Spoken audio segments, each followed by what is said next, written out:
కఠినమైన శిక్షలు వేస్తేనే ఈ రాష్ట్రం ముందు పడుతుంది. లేకపోతే భారతదేశం ముందు, ప్రపంచం ముందు నిజంగా తలదించుకునే ప్రమాదం ఉన్నదని ఈ సందర్భంగా మీ ద్వారా తెలియజేస్తుంది. రైట్ రామూర్తి గారు, ఒక నిమిషం. మరి సింధురెడ్డి గారు ఉన్నారు, గ్రూప్ 1 అభ్యర్థి. తర్వాత జక్కోజి లక్ష్మణ్ గారు కూడా న్యాయవాది గారు జాయిన్ అయ్యారు. గుడ్ మార్నింగ్ సింధురెడ్డి గారు అండ్ లక్ష్మణ్ గారు. సింధు గారు వినిపిస్తుందా? వినిపిస్తుందండి. చెప్పండి మేడం, గ్రూప్ 1 అభ్యర్థిగా ఏం చెప్తారు? ఏం అన్యాయం జరిగింది వాస్తవానికి? మరి గతంలో బీఆర్ఎస్ మీద కూడా పోరాటం చేసినట్టున్నారు అప్పుడు ప్రభుత్వం ఉన్నప్పుడు. ఇప్పుడు కాంగ్రెస్ ప్రభుత్వం వచ్చిన తర్వాత కూడా అదే పరిస్థితి ఎందుకు తలెత్తుతోంది? ఫలితాలు కూడా వెలువడినాయి కదా గ్రూప్ 1కు సంబంధించిన అంశంలో. మీకు జరిగిన అన్యాయం ఏంటి చెప్పండి. ఇది జరిగిన అన్యాయం ఏంటి అంటే అందరికి కళ్ళకు కట్టినట్టు కనిపిస్తూనే ఉంది కదండి. ఫస్ట్ కాంగ్రెస్ గవర్నమెంట్ రాకముందు మాకు ఇచ్చిన మాటలు ఏంటి అనేది నేను చెప్తా.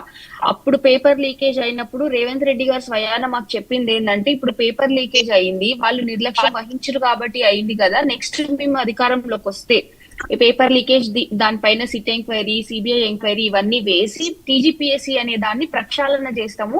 ఎవరి వల్ల పేపర్ లీకేజ్ అయింది అవన్నీ కనుక్కొని వాళ్ళందరినీ తీసి సఫిషియంట్ స్టాఫ్ ని టీజీపీఎస్సీకి ప్రొవైడ్ చేస్తాము. దాని నుంచి మీకు కరెక్ట్ న్యాయం జరుగుతుంది అని మాట ఇచ్చినారు. So first and foremost question అండి రేవంత్ రెడ్డి గారికి నేను అడిగేది ఏంటంటే, టీజీపీఎస్సీ ప్రక్షాళన చేశామని ప్రతి మీటింగ్ లో చెప్తూ వచ్చారు ఆయన. మరి ప్రక్షాళన చేసే ఉండుంటే ఈ రోజు గ్రూప్ 1 విషయంలో ఇలా ఎందుకు జరుగుతోంది అనేది నేను అడుగుతా. ఎందుకంటే ఒకవేళ ప్రక్షాళన చేసి సఫిషియంట్ స్టాఫ్ ని ప్రొవైడ్ చేసి అది కాన్స్టిట్యూషనల్ బాడీ, దానికి ఇవ్వాల్సిన రైట్స్ అని దానికి ఇచ్చేసి ప్రభుత్వం ఇన్వాల్వ్మెంట్ లేకుండా గనక ఎగ్జామ్స్ కండక్ట్ చేపించి ఉంటుంటే ఈ రోజు ఈ పరిస్థితి వచ్చేది కాదేమో అని నేను అనుకుంటున్నాను. ఎందుకు ఆ రోజు బీఆర్ఎస్ మీద చేసిన అలిగేషన్ ఏం చేశారు రేవంత్ రెడ్డి అని అంటే, టీజీపీఎస్సీ కాన్స్టిట్యూషనల్ బాడీ మీద గవర్నమెంట్ ప్రమేయం ఎందుకు ఉంటుంది, అది లేకుండా పొలిటికల్ వాళ్ళతో సంబంధం లేకుండా నేను టీజీపీఎస్సీని రన్ చేస్తా అని చెప్పిన రేవంత్ రెడ్డి గారు ఈ రోజు దాన్ని పక్కన పెట్టేసినారు ఆ మాటని. సో దీని ప్రకారంగా చూసుకుంటే ఫస్ట్ ఆయన ఇచ్చిన మాటలోనే ఆయన ఫెయిల్ అయిపోయినారు. సెకండ్, జాబ్ రిక్రూట్మెంట్ విషయం వచ్చేటప్పటికి ఒక మినిస్టర్ 60,000 అంటాడు, ఇంకొక ఆయన 70,000 అంటారు, ఒక ఆయన 1,00,000 అంటారు. సో ఇవన్నీ మీరు ప్రతిరోజు గమనిస్తూనే ఉన్నారు.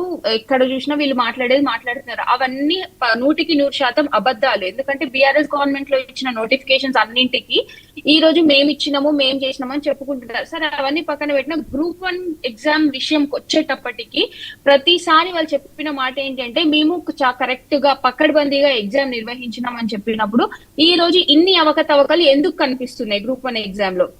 ఈ అవకతవకలన్నీ మేము ముందు నుంచే హెచ్చరిస్తూ, ముందు నుంచే మేము గవర్నమెంట్ కి అప్పీల్ చేస్తూ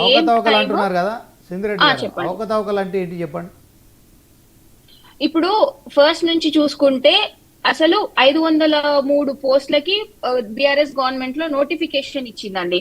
సో దాన్ని కొన్ని రీజన్స్ వల్ల క్యాన్సిల్ అయింది. మళ్ళీ దానికి కాంగ్రెస్ గవర్నమెంట్ వచ్చినాక అసలు రీనోటిఫికేషన్ ఇచ్చింది. ఎట్లా ఇచ్చింది? ఓల్డ్ 2022 ఉన్న నోటిఫికేషన్ లో క్యాన్సిల్ చేసింది. అది ఏ రకంగా క్యాన్సిల్ చేసింది? అది చట్టబద్ధం కాదు.